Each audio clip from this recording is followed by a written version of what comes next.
Hello, Christina.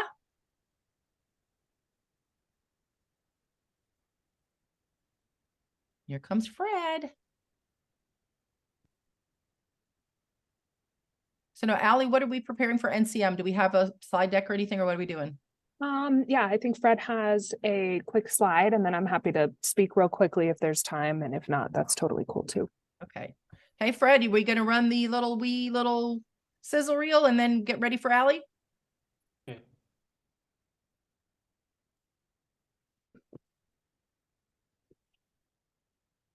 Thanks, Sam. I just need permission to share screen. Okay, I can do that. Okay. Multiple participants. Hello, Leslie. I see everybody put your faces on there. Hi. John, oh, you better be prepared, John. I'm calling you like I always do. Oh, look at you with your little hat on. Okay. So, Michael, the first we do is run a little sizzle reel, and then we'll have our presentation from NCM, and then we'll lead into your questions. That'll be just a few minutes of while people are logging on. Here we go.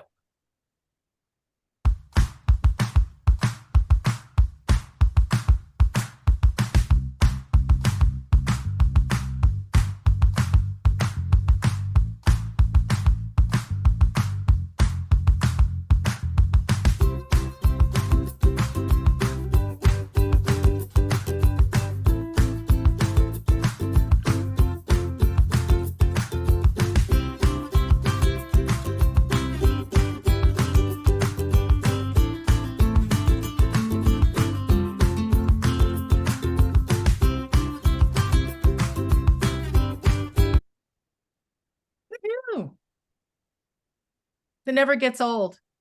Fred did a good job at that. All right. So do you have Allie's deck, Fred? Here we go. Thank you so much, Fred. My name is Allie Gorley. I'm a partner account manager here at NCM, and we are so excited to be able to sponsor this speaker series today with Michael O'Leary. NCM is a big supporter of NATO, and like I said, we appreciate his efforts toward the industry at large, and are just very excited to be able to be involved. For those of you that attend CinemaCon, we have historically sponsored the State of the Industry presentation on Tuesday. We're looking forward to hopefully doing that again in 2024 for Michael's inaugural address to the industry. And if anyone doesn't know what we do here at NCM, we provide an engaging pre-show of advertising and content that aligns with the film slate. We're in theaters across the country, and I can provide some more information on that. If anyone has any questions, I'll be sure to drop my contact information in the chat below. But we're really excited for Michael to take the stage and eager to support. So that's it from us. Let's have Michael take the stage. Right. So excited. So everybody make sure you do put your contact in the chat. A lot of people can connect that way. And then when I move around the room and ask questions, if you're thinking of anything great, you can raise your hand, but I just usually randomly call on people. For any new faces out there, welcome to Women in Exhibition Speaker Series. And I asked Michael O'Leary, who's our new president of NATO, if he would round out our year and give us some insight on what he's thought about, our industry this year and what his future prediction is for 24. We'll see how well he targets everything. But without further ado, I'd like to welcome everybody to meet Michael O'Leary, the new president of the National Association of Theater Owners. Hi, Michael. How is you? I'm great. Thank you for having me, Heather, and thanks to NCM for sponsoring us. I'm excited to talk with everybody. All right. So, Michael, we'd like to get to know you a little bit since you're new to our industry. So tell us a little bit about your childhood. Where'd you grow up and where'd you go to school? So I was actually born here in Northern Virginia, but when I was about 18 months old, my family moved back to Montana, where my dad is from. So that's where I grew up. I lived there until I went to college. That's kind of where I consider home. It's a great place to be, to grow up, and have a lot of fond memories of growing up in Montana. I went to college in Arizona. I went to Arizona State University. Go Devils. I also went to the University of Arizona Law School, which, there are rivals, so I'm less excited about that, but that was a good law school. And then I ended up coming back to Washington, and I've been Originally, I came for a couple of years, and that was 30 years ago. So that part of the plan has not gone as I had anticipated. What prompted you to go to law school? What was in your heart? You know, I'll be honest with you. I don't know that there was anything in my heart. You know, I grew up, you know, in a place where not everybody got to go to college and not everybody had opportunities. And the truth is, I think I went to law school because I had the chance to go to law school. Mhm. And I felt like, you know, I've got to take advantage of this. And, you know, I've always was fortunate. My parents were people that were like, you know, don't decide right now what you're going to do with the rest of your life. Just kind of see what happens. So I went to law school, and you know, I at different points in my career have used my law degree, and you know, I think it was a good experience. But you know, one of the things when you learn to Washington is, you know, everybody and their dog in Washington went to law school. So telling people you went to law school, like literally no one cares. So you know, They still but want to I argue think with you anyway, right? because I could, that's why. All right. Well, coming from Montana and Arizona, what kind of hobbies and pastimes are part of your life? Well, I think the thing I love the most is probably riding my bike, cycling. I love to read. When I was younger and in better shape, I used to love to play basketball, and now I just love to watch basketball. I watch an inordinate amount of the NBA. Yeah. Um, Do a pickup so game or two? I'd probably see 3 or 4 a night if I can. So, you know, it's something I really enjoy. Right on. And so since you read books, what's are you a romance kind of guy? What are you reading? So I think the books I read are not, I don't get invited to many book clubs. I tend to read things that are a little bit, I think for me to get away in reading, I have to read something that you have to focus on, or I Okay. get distracted. And so, you know, I recently read, I'll give you an example. This is super not sexy, but I read a book on theology recently. I find that fascinating. I'm reading Ron Chernow's book on Washington now. I'm also reading, which is about 10 years old. I'm reading a book on called The Rubicon about the fall of Rome. So I don't like none of the stuff that I read. Most people, I have trouble finding people that are interested in it as well. So we're not going to see the Barbara Streisand "This Is Me" book on your back shelf there? probably not. I don't know. I don't think it's back there. Yeah, we've got quite a few people like reading, really giving us some good insight. So Allie, if you're taking notes, we'll put it in the chat too, something that you read that's great. One of the things we like to know about our guests is there's usually a pinnacle time in your life that if you could go back at that time, you would give yourself a hug or give yourself a pep talk. What was that time in your life? How old were you? How old were you? And what would you say to that Michael if you could talk to him today?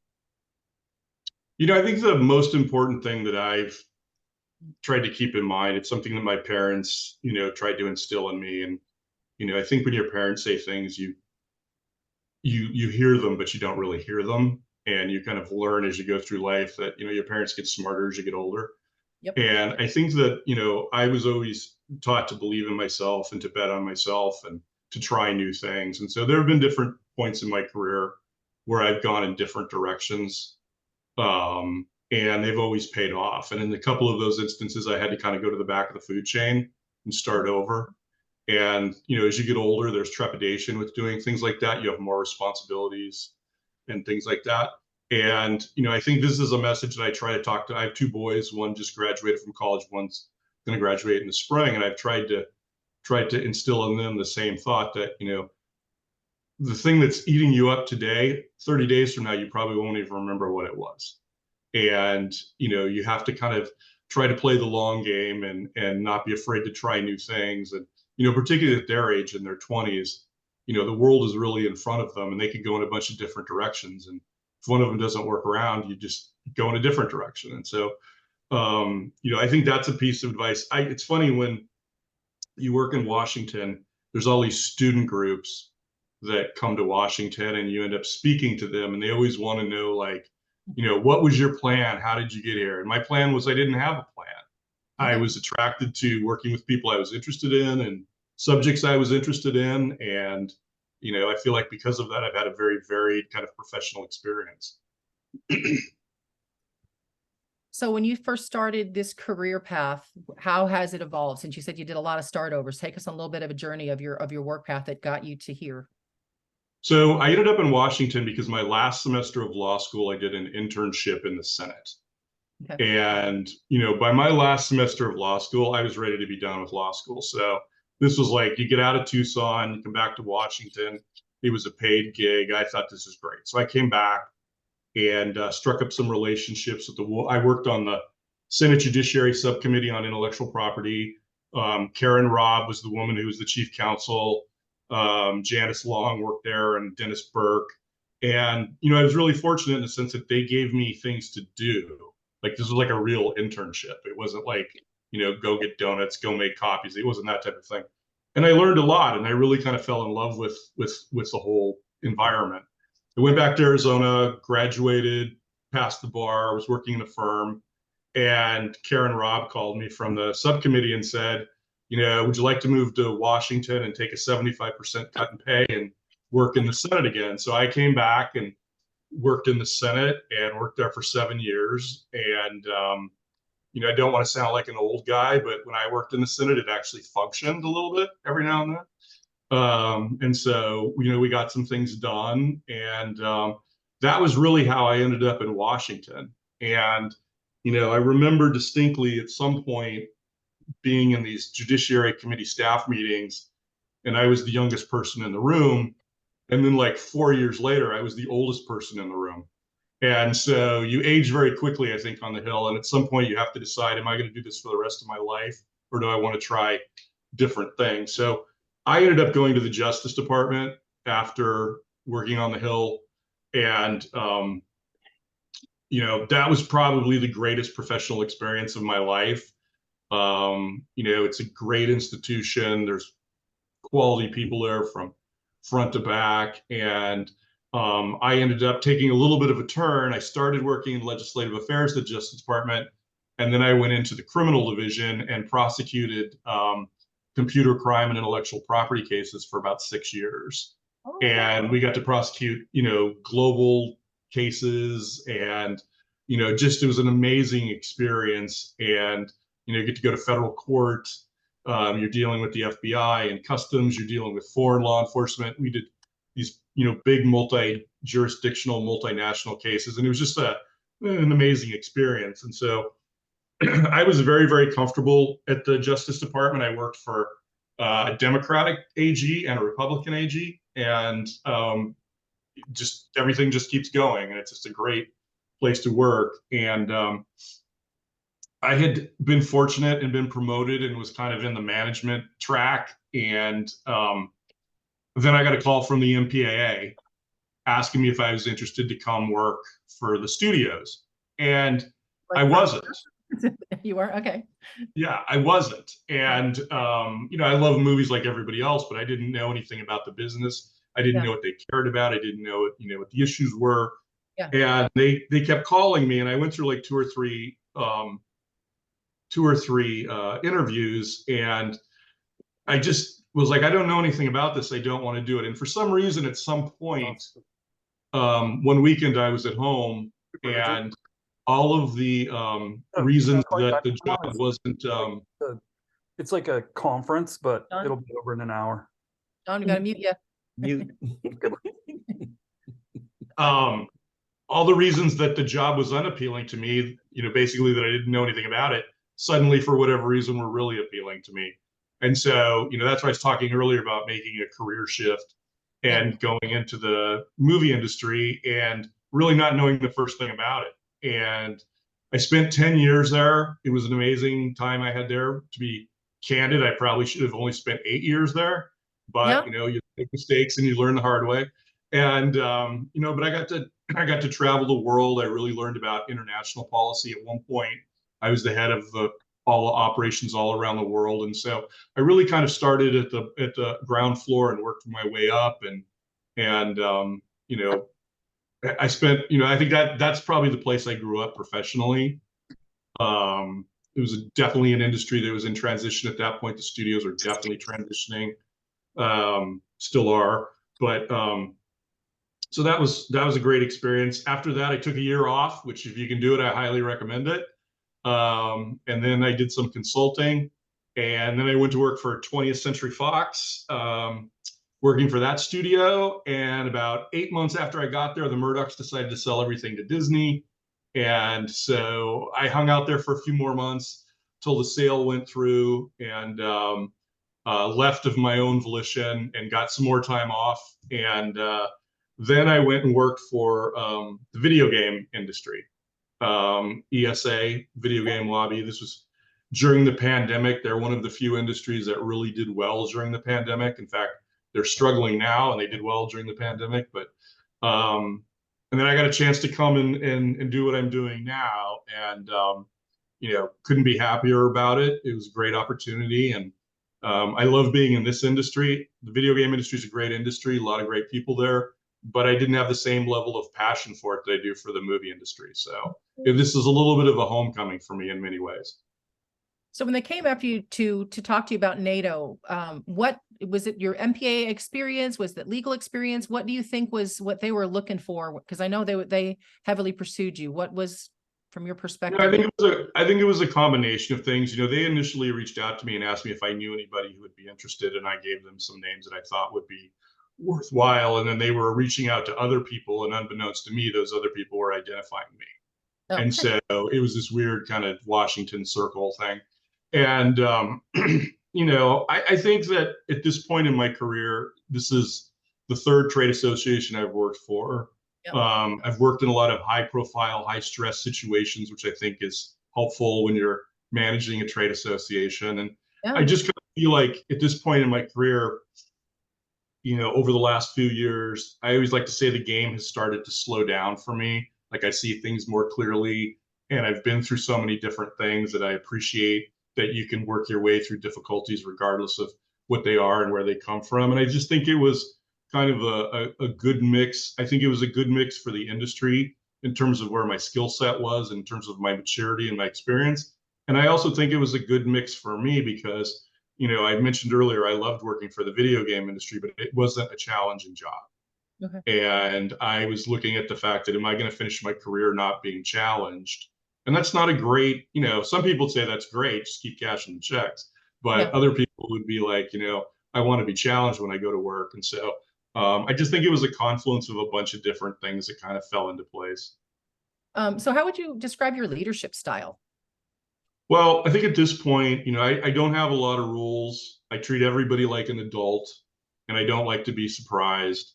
I'm very focused on trying to build kind of a team culture where we work together, where we support each other. But within that culture, individuals have a chance to push themselves and develop and get stronger. Working in Washington, almost everybody you work with is probably going to leave and go somewhere else and hopefully do something even bigger and better for them. So I'm very much in terms of like, is this person developing in a way that will allow them to take that next step, whether it's with our organization or somewhere else? And so, I believe, I'm sorry. It's powerful. Yeah. So, I try to put people in positions where they can succeed, but at the same time, kind of push them into places where they're uncomfortable. And, this is an analogy I use all the time, but I used to coach hockey when my kids were little. And at some point, if you're going to be a hockey player, you have to learn how to skate. That's what separates the people who make it and the people who don't. And so you're doing all of these drills where you're trying to get kids to become better skaters. And I remember one time there was this kid who did the drill, and he came back to me and he said, "Coach, I didn't fall down." And I said, "That's great, Jimmy. Get back in line and do it again." The truth of the matter is, I want Jimmy to fall down, because if Jimmy's falling down, it means he's trying as hard as he can, and he's pushing himself to get to someplace new. So in terms of like my management style, I want people to fall down or not be afraid to fall down. And so, it's kind of a balance of encouraging people, but also kind of pushing them to find out, what their limit is. And so that's kind of the way I look at it in a nutshell. It's not as simple as that, but that's kind of the way I look at it. I love it. So let's talk a little bit about lobbying. What are we going to be doing and lobbying for currently and in the future? Well, I think, we need to do a better job of telling the story of this amazing industry. Every aspect of it, from the mom and pop in the middle of Texas to the biggest chain in Kansas City. There's a story out there that hasn't been told, I don't think, as effectively as it can. And if you're not telling your own story, someone else is usually doing it for you, and it's frequently not great the way they're characterizing you. So I think developing a good, strong narrative, talking about the cultural and economic impact of this industry, all of the value that we bring. And then I think at the end of it, we have to come back to some kind of bread and butter issues. Like these are, in many ways, these are like small businesses. They have the same pressures that everybody else has. And, whether those are, access to capital issues or taxation issues or, being swept into legislation that isn't necessarily directed at them, but would have a significantly adverse impact on them. And so kind of differentiating ourselves from other people. And so, I think in many ways, I tell people this all the time. When I worked for the studios, we would jump through hoops to try and convince the world that we had a grassroots of people all across the country, when in fact, the studios are largely in LA and a little bit in New York. We didn't really have a lot in the middle of the country. One of the great strengths of this industry is we have a natural grassroots. There are people all over this country that run and operate theaters, and we need to tell their story and we need to push them to the front. So part of what I try to do in the first 8 months, and you'll see this at CinemaCon, I hope, and you'll see it in other things we do, is, NATO is not the exhibition industry. The people that operate the theaters or the exhibition industry. It's our job to promote them, to help them, to push them to the front. So we've really tried to focus on increasing people's visibility into the actual people running the theaters. And we'll continue to do that. Now, is the Cinema Foundation, is that going to continue on? Or is it changing, evolving? What's happening there? I think it's going to continue on. It's continuing to evolve. It's still a very new organization. We did make some changes to the structure, the corporate structure of it. Tim Handren from Santikos is the new chair. He brings a lot of energy and a lot of insight and innovation to that role. And Brian Bronlick is doing a great job as the executive director. I think that it's probably hewing a little bit more closely to the priorities of NATO and not trying to be too many things to too many people. I think that's really important, particularly in the early phases of an organization. It's trite, but you're gonna have to walk before you can run.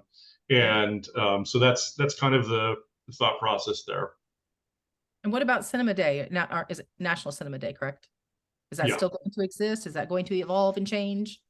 Well, I do think it is going to continue to exist, and I do think it will continue to evolve and change and try to figure out what is the best, how to build the best mousetrap, really, and what works and what doesn't work. And, there's a number of different equities involved in that, working more closely with our partners at the studios, understanding the different pushes and pulls that theater owners have all across the country. So, I'm excited about the conversations that are going on right now internally.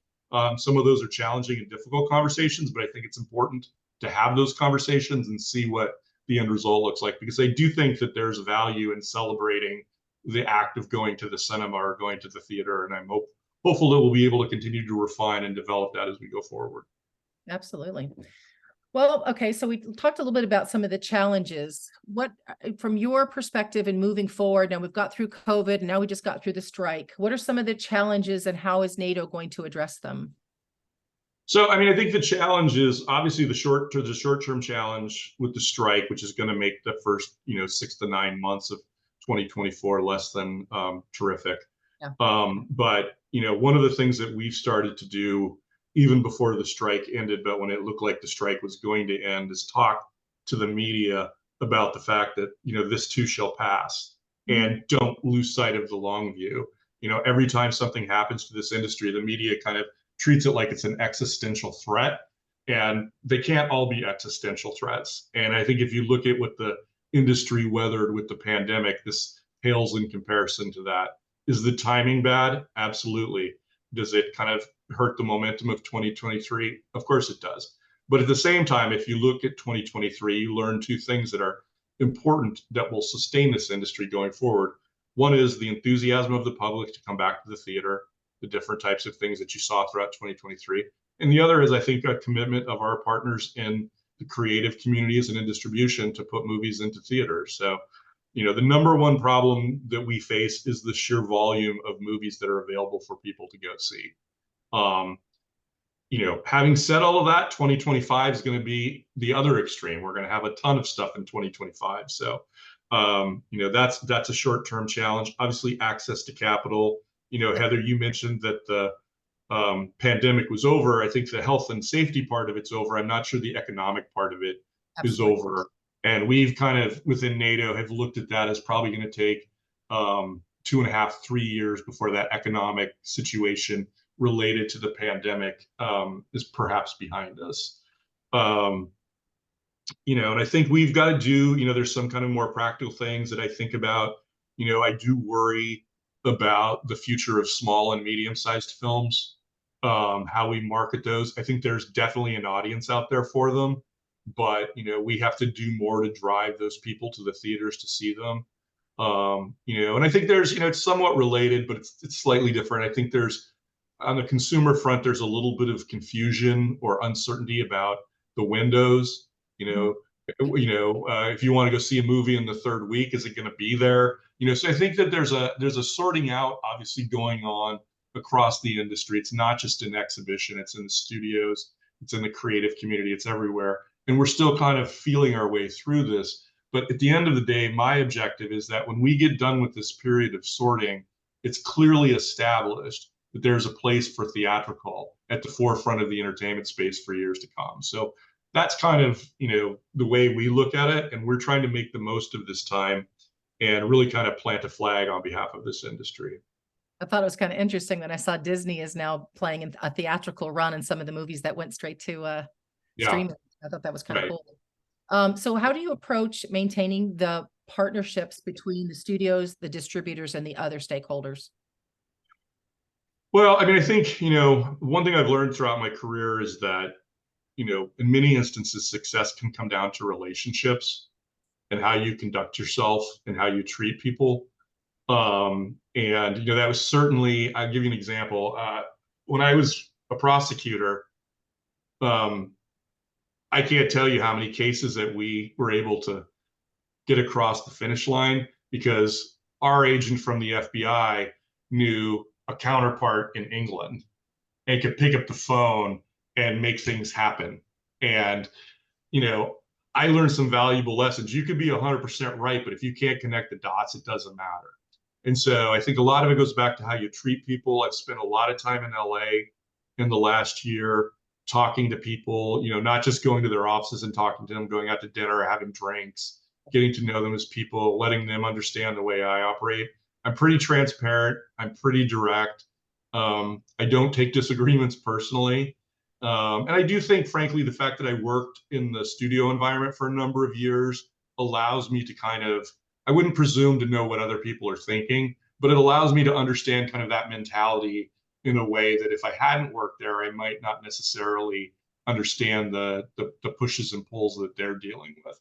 So, I just try to be as straight as I can with people. I try to tell them, what matters to me. We're going to try and take in February, we're going to take a group of independent theater owners out to meet with the studios. And when I was in LA a couple of weeks ago, I guess it was probably in November, I told them we want to come out in February and these are the 3 things we want to talk about. And we'll get you some more information before we come out, but this is what we're doing and we hope we can have a fruitful conversation. So, I think it goes back to what I said earlier in terms of my management style. Treat people like adults, don't surprise people, and you'll have a chance to get what you need to get done. Okay, so how do you feel about technology in our industry? And is there anything that you're seeing and have a purview on that you think is going to change or enhance our industry? Well, look, I think technology plays a dominant role in every aspect of life, and certainly well within exhibition is also. I don't have any specific things that I, would say go out and put all your money in this or something like that. But look, I think we have to up our game as exhibition. We're very much living in an experiential environment. People are willing to pay more, but they want more. They want an experience. They want something to feel special. They want it to feel unique. And so you've seen that in 2023 already, where people are doing different things in their theaters, and it's having, people are responding to that. It's only going to continue. The bar's only going to continue to get higher. And And I think there is a role for technology in that. There's people out there that are infinitely smarter than I am that know what that looks like, but I have complete confidence that they will come up with something. Well, I know that next month I'll be speaking at the ICTA conference, which I think your keynote, right? Yeah. And so I'll be putting on a panel, and I have Sammy Mordowski and Misha Hamaras from Henderson Engineer talking about esports in the cinema and what technology is valuable to make it work. Okay, so what's one thing that the industry says that you don't agree with? I, really don't agree with the notion that this industry's best days are behind us. I don't believe that on any level. I actually think that we're at the start of the second great century of theatrical exhibition. And, the world is changing and we're evolving, but, the next thing, there's always, when things change, there's always uncertainty, and you kind of gravitate to wanting what you've always had. But, I will give you an example of why I'm optimistic. I texted my son, who's 22, and so he's 22. His senior year in high school was the first year of the pandemic. His freshman year in college was the second year of the pandemic. So he probably, due to playing sports and everything, had not been in the theater since he was in junior high. Because he was playing sports, he was looking at his phone, he was doing whatever he was doing, and there was a pandemic. And so I texted him, I said, hey, do you want to go see Oppenheimer? Yeah. And I wasn't sure that I thought he would say no, but he said, yeah, that would be great. And I thought to myself, it's a 3.5-hour movie. It's basically guys sitting in a room talking to each other. Is he gonna have his phone out after 4 minutes? And so we went to this beautiful theater in our neighborhood. It's in Alamo. I'll give them a plug. It's a great theater, big screen, great sound system. And, the movie ends. And I should say up front, Oppenheimer may be my favorite movie of all time. I loved it. I saw it 3 times in 5 days. I think it's a great, great movie. So I didn't necessarily think that my son would share my enthusiasm for it. So we're in the car driving home, and, he starts asking, he's talking about it and everything. And he goes, I forgot how great it was to go to a theater. That place was amazing.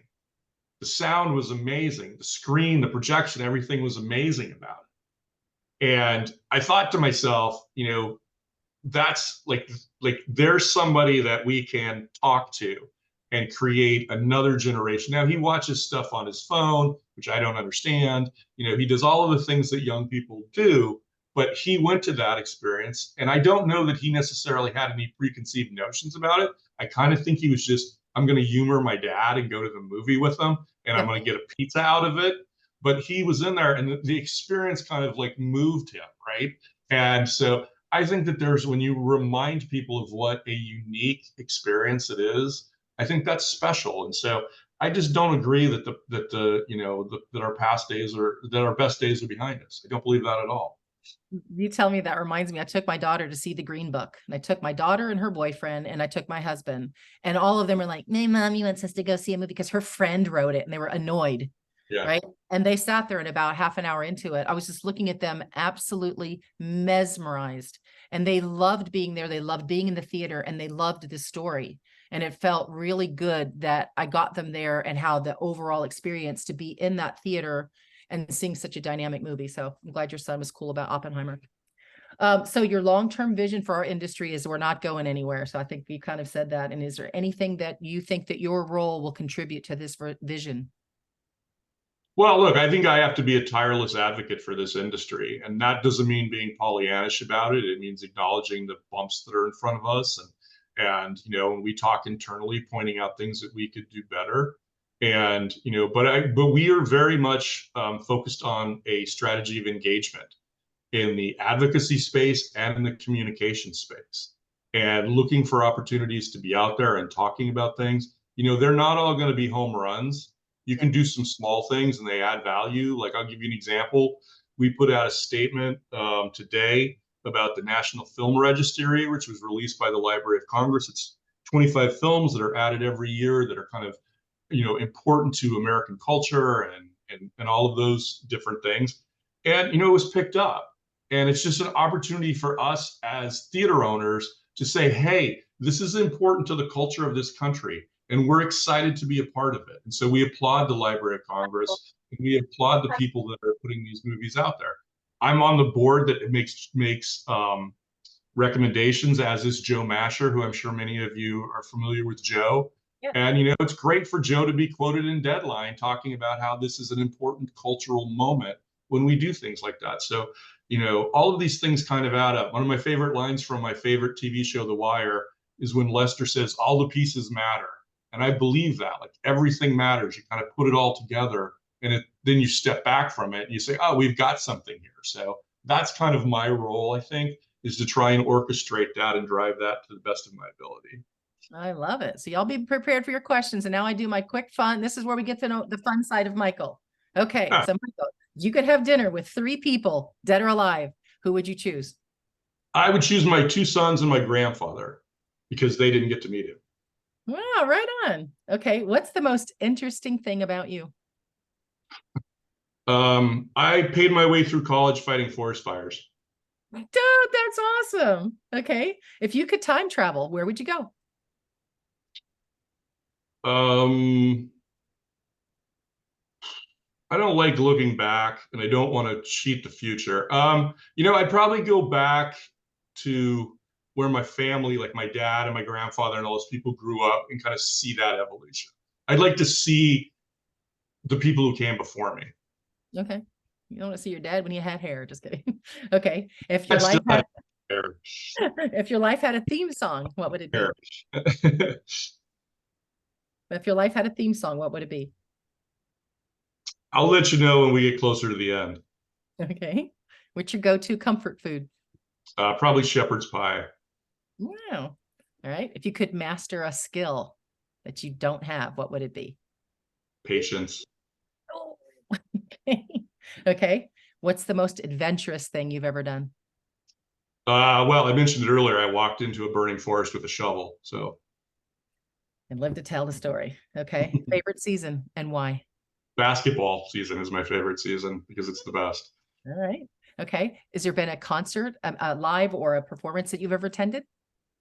What's your favorite? So I think probably my favorite concert is I was at the opening. There's probably not everybody on this call is going to remember this, but I was at the opening night of U2's Joshua Tree tour my freshman year in college, and that was a very special concert that I really enjoyed. Right on. Okay. If you could have any animal as a pet, what would it be? German Shepherd. What's your favorite way to unwind? Well, you know, ride my bike, watch basketball. I love, you know, meeting people for a drink, and I love talking to people. So, you know, and reading, those are the things I like. All righty. If you could swap jobs with anyone, who would you swap a job with? It could be working with you or outside, anywhere. I don't know that I would swap jobs. I mean, I'd like to be the general manager of the Celtics. That would be a good job. Oh, that's awesome. Okay. All right. Favorite movie genre? I like movies that make you think. You know, so I don't know that it fits neatly into one category. Okay. So that's why you liked Oppenheimer. Okay. Yeah. Favorite movie snack? Oh, it's Twizzlers without doubt. Okay. Morning or late night? And do you hit the snooze button? Morning, and I do not. Okay. Phone call, text, or email? I'd rather be in person. Second choice would be phone call. Third choice would be text. All right. And then fourth, email. Have you ever pulled a prank on someone? You know, I haven't really. I thought about that. You'd asked me about that earlier, and I thought about it. I don't think I've got the ability to do that very well. I grew up, you know, playing sports and stuff, so there was a lot of giving everybody a hard time. But I don't know that I ever pulled a prank on anybody. No Ashton Kutcher in you, huh? Okay. No, How many languages do you speak? almost one. Okay. Down to the last 2. When you're angry, you fill in the blank. I get quiet. All right. This is my last question. Who would play Michael O'Leary in the movie about you? You know, that's a ridiculously hard question. I'm going to go with like Oliver Platt. How's that? Perfect. I think that's good. Okay. Well, now we get to the time where our guests get to ask a question. So I'm going to just randomly go through some people. Stephanie Mason, I haven't had a chance to have you ask a question yet. Awesome. Thanks for choosing me to go first. So from your time at ESA, what learnings did you have during their time of success and or failures that you think that we could apply to our industry?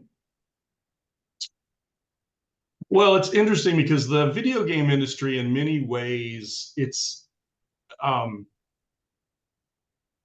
in terms of like its sophistication, in terms of, and I'm trying to be careful about how I say this because I don't want to sound like a criticism because it's not meant to be. They're a fairly young industry, and they don't, like the movie industry has been around for 100 years, and there's kind of a rhythm to the way things are done, and you have, they're much more sophisticated in the way the movie industry is much more sophisticated in the way that they kind of represent themselves and they defend themselves, and they've just got much more experience. And I just think that the video game industry, to me, was something where, that is an industry which was, I've used this analogy before, they were moving from the kids' table to the adult table because they were making so much money that they weren't, you can only hide for so long when you're making that kind of money. And that transition, I think, was one that there was some growing pains associated with that. Again, not a criticism, just kind of an observation. And so I think that goes back, where I tie that back into how we use that, is you have to be out there making the case for yourself. You have to be talking about the importance. The video game industry is an industry that wants nothing from government. Like they genuinely just want to be left alone. And there are a lot of industries that say they want to be left alone, but then they ask for things. The video game doesn't do that. The video game industry doesn't do that. And so I think they're in that kind of tension point between trying to leave us alone, but then you got to also manage the risk, because there was a period in time, which I'm sure some of people on the call are old enough to remember, where Microsoft just wanted to be left alone, and then the government broke them into pieces, right? So you've got to balance that thing. And so I came away from that experience believing even more fully in the need to engage, to tell your own story, to be a part of the discussion. You can have a discussion with people, and the punchline can be, we just want to be left alone, but you need to explain to them why it makes sense to leave you alone. So that's kind of the takeaway that I had from that. Great. You. Thank you. Okay, my next one is Sperling. Can you unmute yourself and say hello? Hello. I had a question, a follow-up on your comments about the independent cinemas, because now it seems like NATO is working more with independent cinemas. Not that NATO never did, but there seems to be a specific focus on it. And there was I guess in the last 5 years, the ICA, the Independent Cinema Alliance, kind of was born and started to grow. So how do you see yourselves working with the ICA? Does the ICA become a part of NATO? I know that there were specific reasons why the ICA was formed, because there were certain things that NATO couldn't do as a trade organization. So I guess really my question revolves all around the relationship between the two, how they differ, or whether they merge. Yeah. So look, when I was hired to represent the entire industry, and that's what I'm doing. That's what I'm trying to do, and we're building programs that do that. I have enormous respect for the ICA. I was actually on a call with Bill and Rich yesterday. I was up in Frederick. I think it was last week. It was either last week or the week before. Sat down with Rich, had a good conversation with him for about 2 hours. And so I think that these two organizations, we can complement each other, try to work together when we can, not duplicate effort if we can avoid it, and just stay in touch. And so I have an open line of communication. One of the first people I met with when I got the job was Rich Dottridge. And, we've continued to have those relationships. And so, I'm optimistic. We share a common goal, which is providing the independent theater owners with the best representation that they possibly can have. So, it's incumbent upon us to work together and to do that as effectively as we can. So, that's kind of where we are now at this point after 7 months. Excellent question. Thank you, Sperling. All right, next up is Julie Kay. Hello, how is everybody? Michael, I guess I'm new to the industry. What is your advice for someone who's brand new into the movie theater industry? I'm not sure I'm in a position to be giving anybody advice, but I think that one of the things that I've always tried to do is just listen.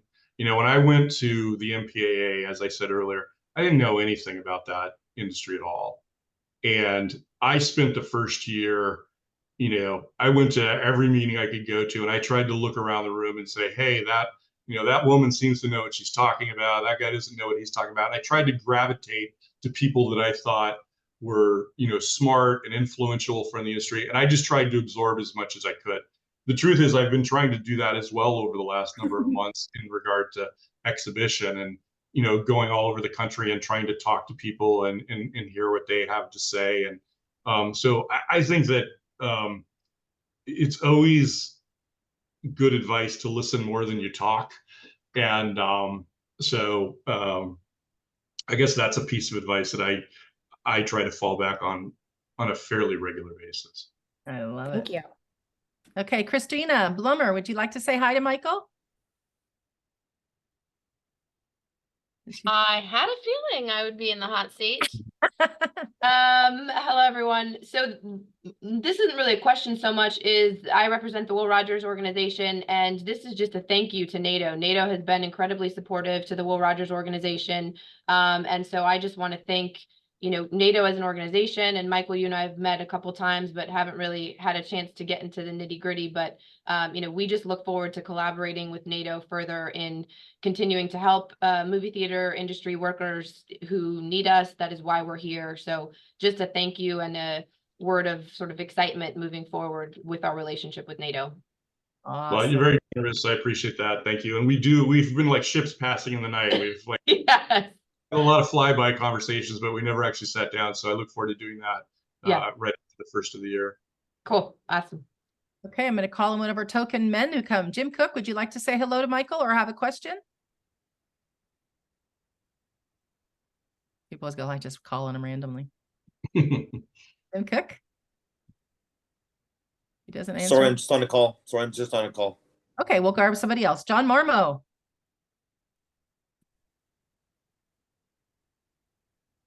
John Marmo. I'll keep going if he doesn't answer. All right, we'll come back to you, John Marmo. John Ruby.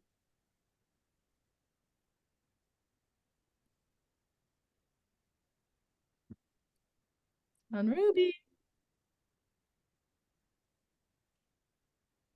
Keep going.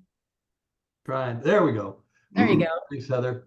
Michael, it's great to meet you and hear about your experience and your visions for your tenure. I wish you nothing but success. I think that your experience with your son at Oppenheimer reminds me of several event films this year where the theaters became the centerpiece of the experience for the audience. And I'm thinking of Barbie and Oppenheimer to a certain degree, Taylor Swift, where exhibition really embraced and turned their lobbies and, you know, just the entire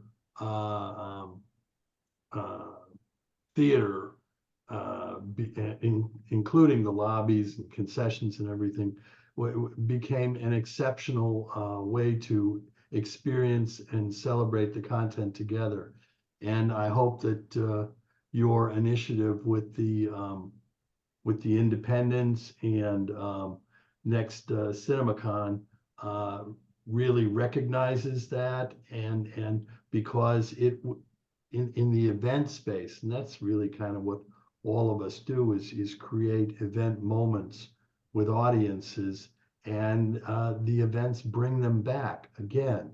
And so you're in a great position, and you've got a great megaphone, if you will, to celebrate that and encourage others to continue that, particularly as you suggest, you know, in the slow period of 24, where there are ways to celebrate stories and smaller films and things like that that get people to enjoy the experience of enjoying content together.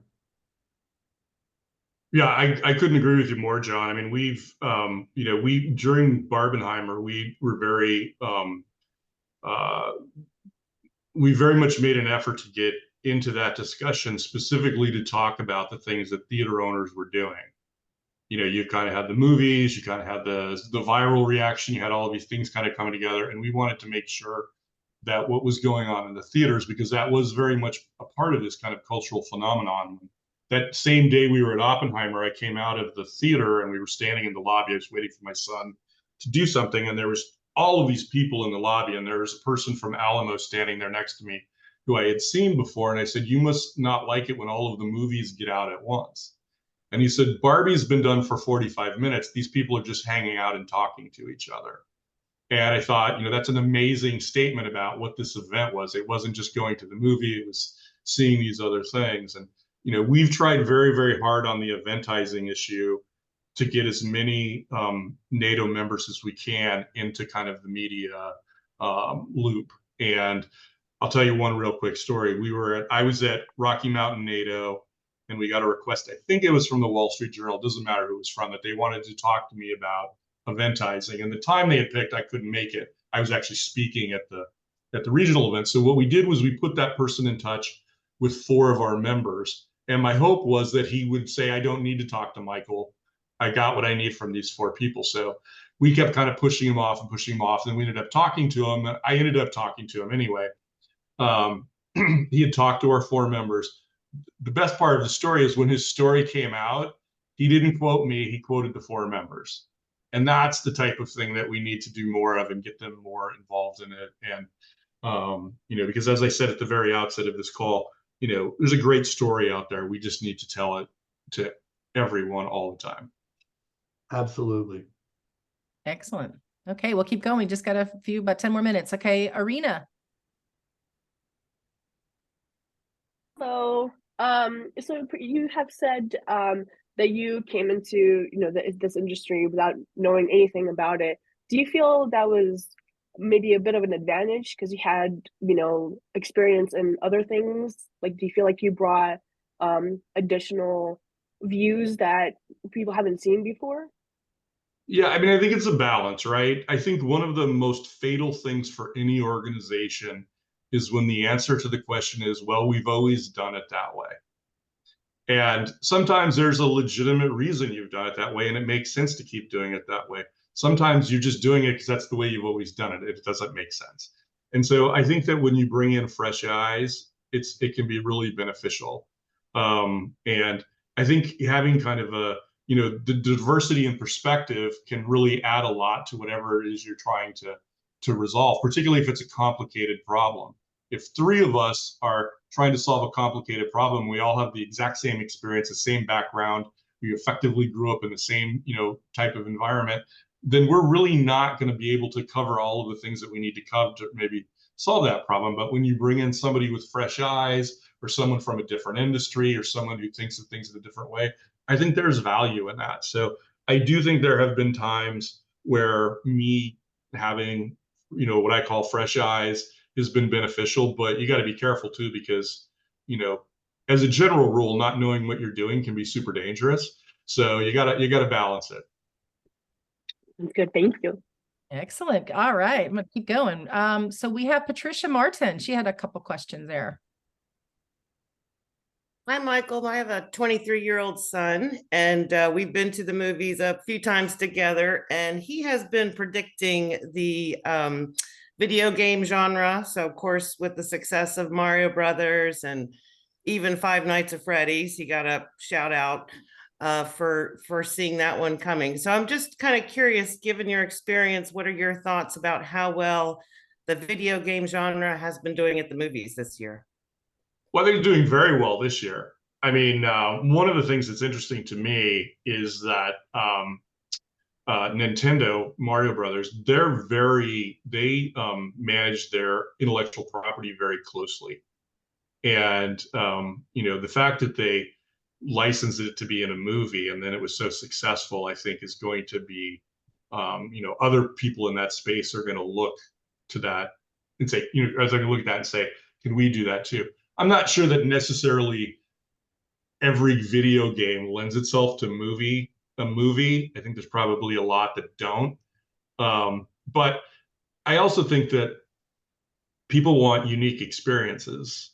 And,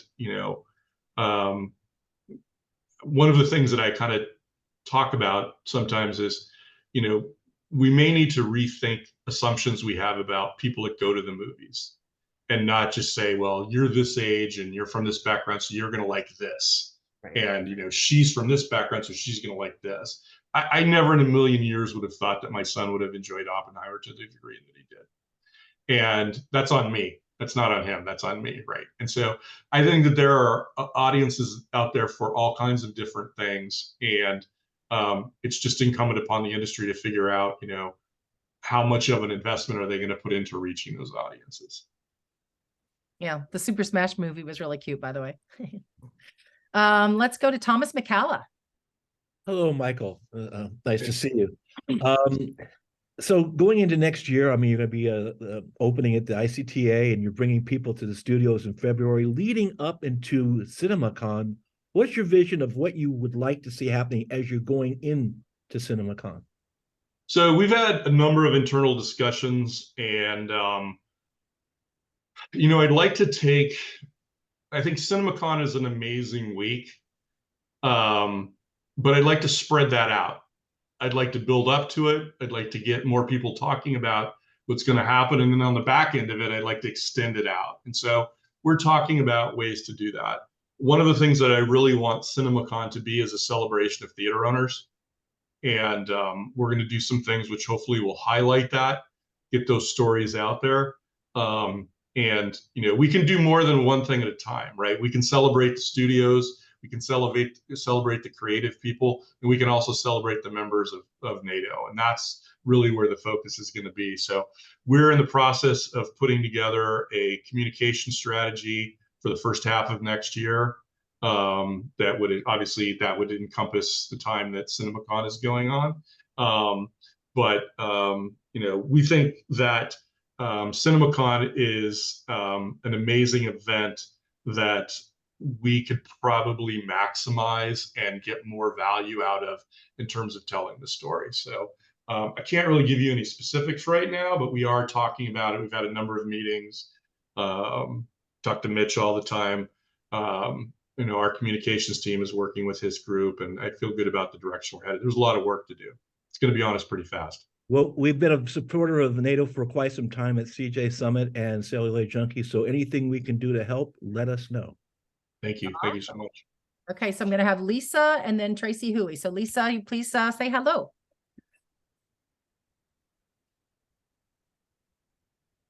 Unmute, gorgeous. Apologize, I'm muted there. First of all, it's really great to hear from you. I am the president of distribution for Focus Features. So my question to you would be, is there something, and you talked about smaller films, which it's true, it's been very, very difficult at this point. So my question to you is, is there something that we can do in a company like Focus that you feel will help the members of NATO, fairly quickly, but what is there one thing that we can do better? Wow. No pressure. Yeah, I hesitate to tell people what they can do better. Look, I think that we have to work more collaboratively on different things, and certainly exhibition has to own part of that as well, and find out, how do we market movies? How do we get them out there? You're seeing some kind of innovative things being done in that space right now. The question is, can we kind of scale those a little bit? Can we get more people involved in that? Is the resources that we need going to be there to make those programs work? So I wouldn't tell you that you could do anything. I mean, look, I'm Irish, and I grew up being told that you can do everything better all the time. So it's hard for me to, I don't want to go down that road too far. But I think there's opportunities there, but I think we have to work more collaboratively about them. And we are having internal discussions about that, particularly as it pertains to the small and medium-sized exhibition circuits, to try and figure out ways to do that. So that's not a great answer, but that's kind of where we are. No, absolutely. And on a personal note, since you mentioned U2 and you said you went to see the Joshua Tree tour, which I did too, so I'm with you. Have you gone to the Sphere to see U2 yet? I have not seen them in the Sphere. No.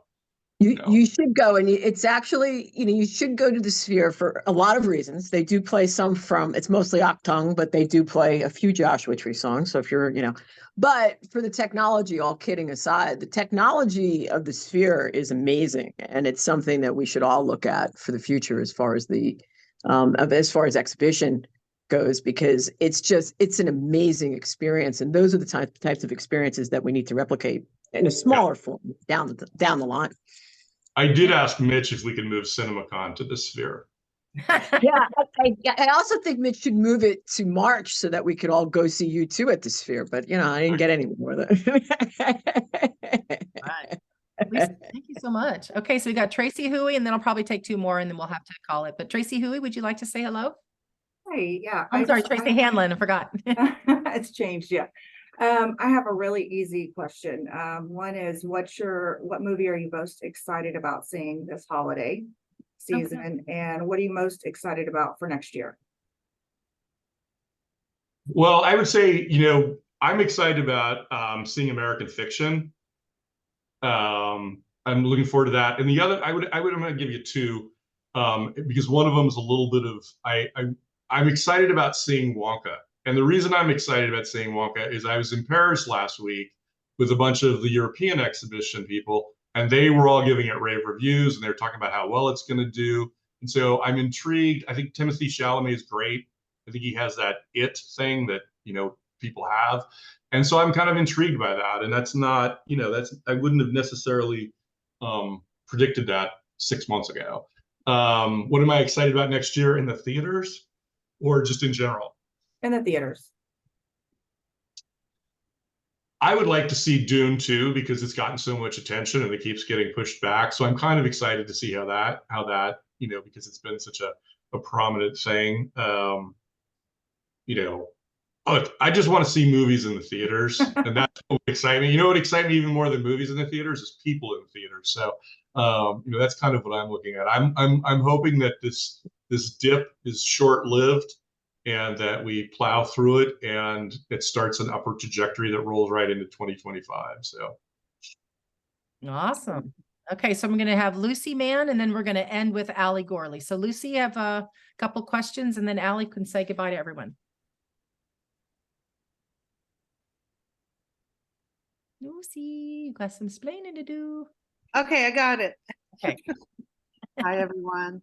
I was just wondering if I had an interest in being part of going to Talkwit Studios, how does that work?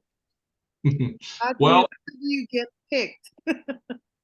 That's a good question, and I'm the person who gets to pick, so I don't know. There's a lot of interest in it, and I'll tell you the same thing I've told everybody is that, when we get a little bit closer, I'll sit down and look more closely at it. This is just going to be our maiden voyage. It won't be our last trip. I'd like to do this on a regular basis. So I haven't really sat down and thought about what makes the most sense. I will be there, but my role is largely going to be to, facilitate, hit the high points, because I really think it's important that this is a conversation between people that are in the marketplace together. And so people that can carry that message, I think, are the voices that are going to be most effective. So I haven't decided. I will eventually do so. I wish I could tell you what the formula was, but I don't know what the formula is. You'll just have to email him. Yeah. Okay, so we're going to wrap this up with Allie. Thank you for that. Thank you. Kind of on this similar discussion of CinemaCon, what's your favorite part of CinemaCon? I'm curious to know. Is it the nap afterwards, or is there a certain event you enjoy going to? Boy, what is my favorite part of CinemaCon? I actually think this is going to be, I think it's getting to talk to people. The fundamental problem with CinemaCon is you can't talk to anybody for more than 45 seconds. And so I actually like to be there and to talk to the different exhibitors and see their excitement or see what's bothering them. And, that's my favorite part of it. I've gone to CinemaCon in the past. And I, when I was at MPAA, I used to go to CinemaCon every year, and I could never figure out why I was there. Like, there was people there that had meetings and everything, and I was always added to the list, and I would go. So after the first year, I was like, you know what? this is great. You're at CinemaCon. You have a minimal amount of responsibility. You should just go and experience it. And so I had the chance to do that on a number of occasions and really, really loved it. And I think that, I don't have the ability to do that now, obviously, but I still kind of search for that same level of passion and find out what people care about. And it's really a great thing that anybody who's in our industry can walk up to just about anybody and tell them what they think. And so I really value that. I think it's the part that gets you through the slog that is all the other stuff you have to do. That's what I look forward to. Very cool. I love it. Awesome. Well, everybody, this concludes our December and our end of year speaker series with Michael O'Leary. Michael, you are immensely insightful for us. And I love your answers, and I love your willingness to share a little bit about you personally so we can know you a little bit better. And look forward to seeing everybody in a couple months. So thanks for being the best part of we, everybody. And y'all can just say bye as you exit, and I'll hang on here for a little bit.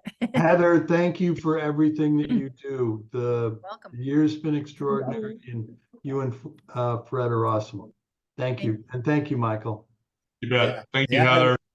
Yeah, Heather, thank you. And boy, the series has been fantastic. Thank you. Oh, thank you.